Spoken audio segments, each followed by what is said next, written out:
the ACE Site Coordinator over at Niding Elementary School, and we are going to continue reading Charlotte's Web by E.B. White.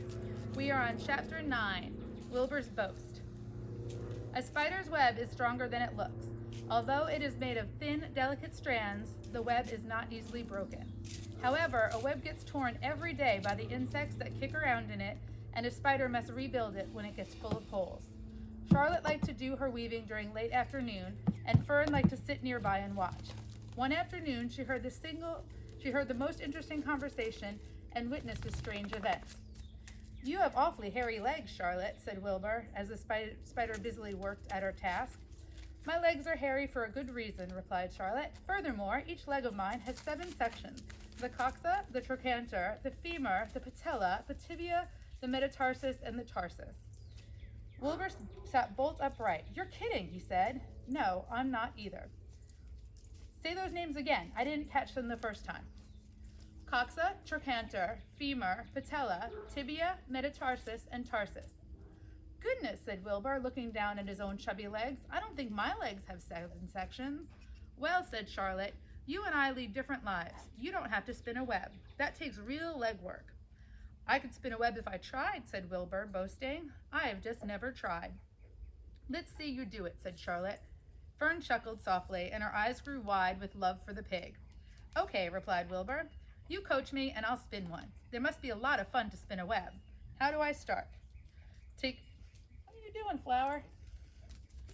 "Take a deep breath," said Charlotte, smiling. Wilbur breathed deeply. "Now climb to the highest place you can get to, like this." Charlotte raced up to the top of the doorway. Wilbur scampered to the top of the manure pile. "Very good," said Charlotte. "Now, really? Now make now make an attachment with your spinners and hurl yourself into space and let your drag line out as you go." Wilbur hesitated a moment and then jumped out into the air. He glanced hastily behind to see if a piece of rope was following him to check his fall, but nothing. Nothing seemed to be happening in his rear, and the next thing he knew, he landed with a thump. "Oof," he grunted. Charlotte laughed hard in her web, and her web began to sweat. "Hello, Snoopy." "What did I do wrong?" asked the pig when he recovered from his bump. "Nothing," said Charlotte. "It was a nice try." "I think I'm going to try again," said Wilbur cheerfully. "You guys need to stop." "I believe what I need is a little piece of string to hold me." The pig walked out into his yard. "You there, Templeton," he called. The rat poked his head out from under the trough. "Get a little piece of string. You got a little piece of string I could borrow?" asked Wilbur. "I need to spin a web." "Yes, indeed," replied Templeton, who saved string. "Ooh, that's not very nice in story time. Flower, be nice. Come here, Snoopy."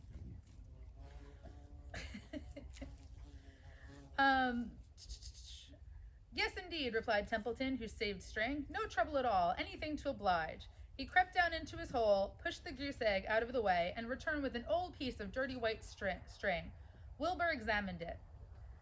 "That's just the thing. Tie one end to my tail, will you, Templeton?" Wilbur crouched low with his thin, curly tail towards the rat. Templeton seized the string and passed it around the end of the pig's tail and tied 2 half hitches. Charlotte watched in delight. Like Fern, she was truly fond of Wilbur, whose smelly pen and stale food attracted the flies that she needed, and she was proud to see that he was not a quitter and was willing to try again to spin a web. Frankie. While the rat and the spider and the little girl watched, Wilbur climbed again to the top of the manure pile, full of energy and hope. "Everybody watch," he cried, and summoning all his strength, he threw himself into the air, head first. The string trailed behind him. But as he had neglected to fasten the other end to anything, it didn't really do any good, and Wilbur landed with a thud, crushed and hurt. Tears came to his eyes. Templeton grinned. Charlotte sat quietly. After a bit, she spoke. "You can't spin a web, Wilbur, and I advise you to put the idea out of your mind. You lack 2 things needed for spinning a web." "What are they?" asked Wilbur, sadly. "You lack a set of spinnerets, and you lack know-how. But cheer up. You don't need a web. Zuckerman supplies you with 3 big meals a day. Why should you worry about trapping food?" Wilbur sighed. "You're ever so much cleverer and brighter than I am, Charlotte. I guess I was just trying to show off, and that serves me right." Templeton untied his string and took it back to his home. Charlotte returned to her weaving. "You needn't feel too badly, Wilbur. Not many creatures can spin webs. Even men aren't as good at it as spiders, although they think they're pretty good and they'll try anything. Did you ever hear of the Queensboro Bridge? Wilbur shook his head. Is it a web? Sort of, replied Charlotte. But do you know how long it took the men to build it? 8 whole years. My goodness, I would have starved to death waiting for that long. I can make a web in a single evening. What do people catch with the Queensboro Bridge? Bugs? Asked Wilbur. Hello. No, said Charlotte. They don't catch anything. They just keep trotting back and forth across the bridge, thinking there's something better on the other side. If they'd hang head down at the top the whole thing and wait quietly, maybe something good would come along. But no, it's with men. It's rush, rush, rush every minute. I'm glad I'm a sedentary spider. What does sedentary mean? Asked Wilbur. It means I sit a good part of the time and I don't go wandering all over creation. I know a good thing when I see it, and my web is a good thing. I stay put and wait for what comes. It gives me a chance to think. What are you doing, Snoops? Oh, stop.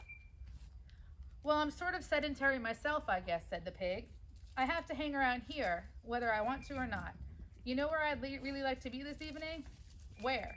In a forest, looking for beechnuts and truffles and delectable roots, pushing leaves aside with my wonderfully strong nose, searching and sniffing along the ground, smelling and smelling and smelling. You smell just the way you are, remarked a lamb who had just walked in. I can smell you from over here. You're the smelliest creature in the place. Wilbur hung his head. His eyes grew wet with tears.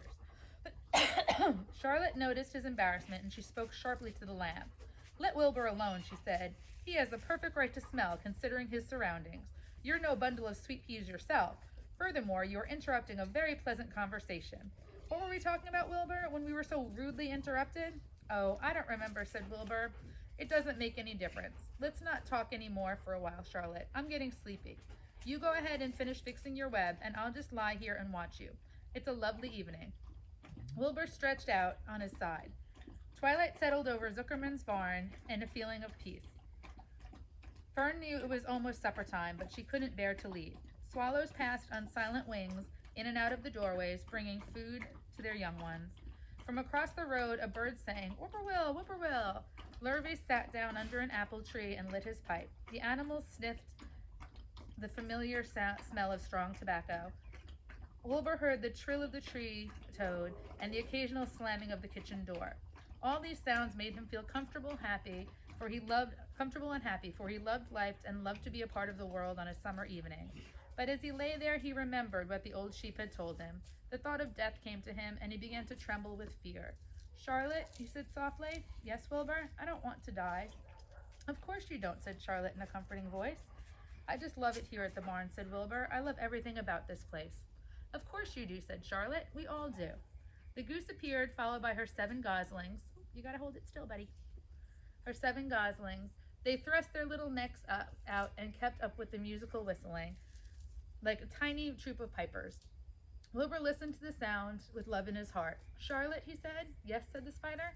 Were you serious when you promised you would keep them from killing me? I was never more serious in my life. I'm not going to let you die, Wilbur.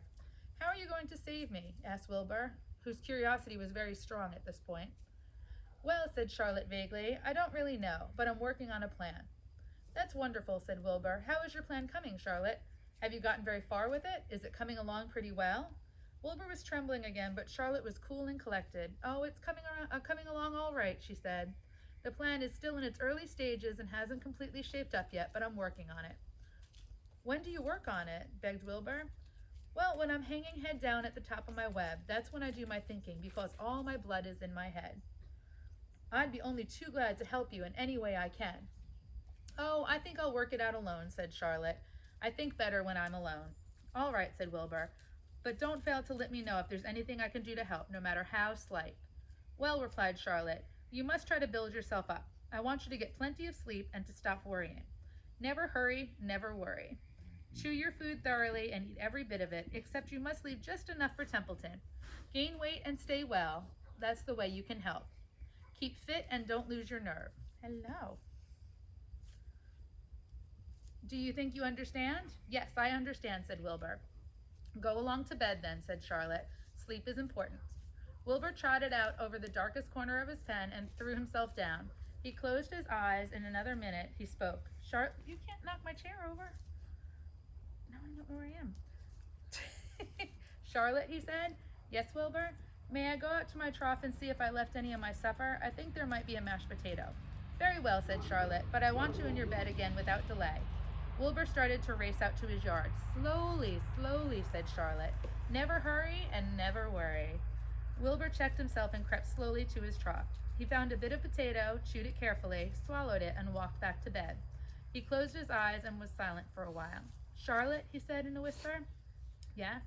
May I get a drink of milk? I think there's a few drops of milk left in my trough. No, the trough is dry, and I want you to go to sleep. No more talking. Close your eyes and go to sleep. Wilbur shut his eyes. Fern got up from her stool and started home, her mind full of everything she had seen and heard. Good night, Charlotte, said Wilbur. Good night, Wilbur.